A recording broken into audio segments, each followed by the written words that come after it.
Daredevil, Season 3, with Charlie Cox and several other extremely talented actors and actresses. This first episode is called Resurrection, and it has to do with the resurrection of Daredevil coming, Matt Murdock, after the events of the Defenders, where the building blew up and fell on top of him. He survived it. Superhero. They do that stuff.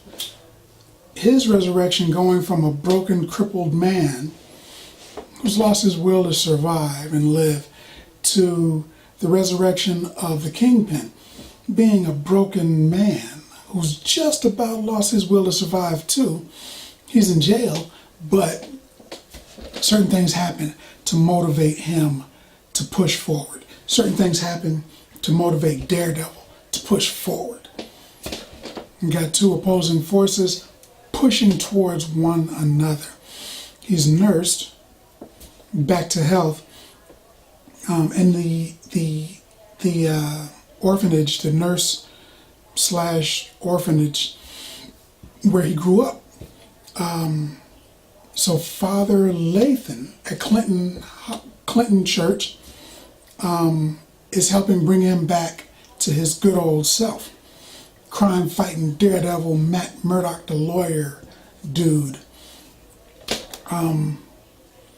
Unfortunately, he's lost his superhuman ability. The hearing and the touch and the whole shebang.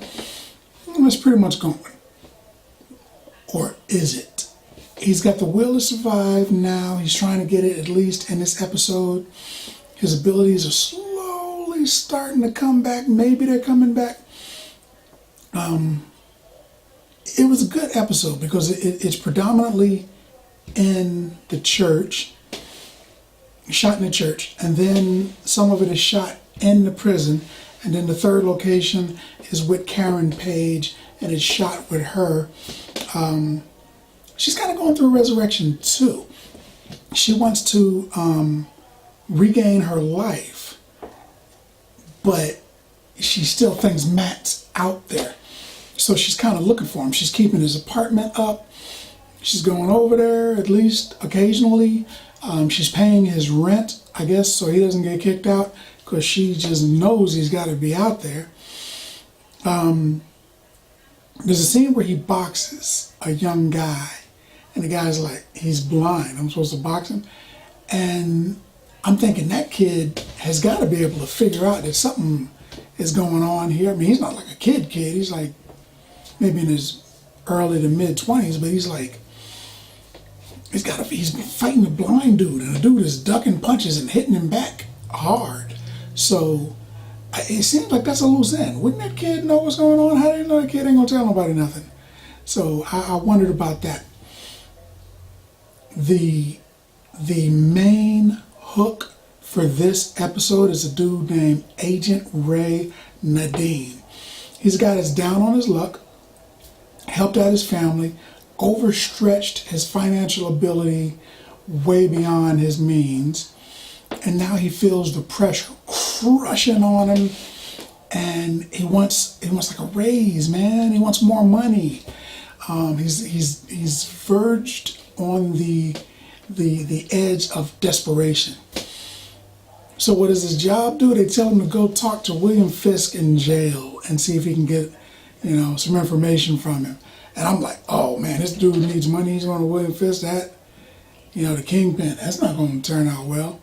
But he goes there, and Fisk has decided he wants to get out. So he's decided he's going to talk to the next agent. Happens to be this dude. So now he's a staple beyond the first episode, because he's built a rapport with the Kingpin. The Kingpin will talk to him and give him information.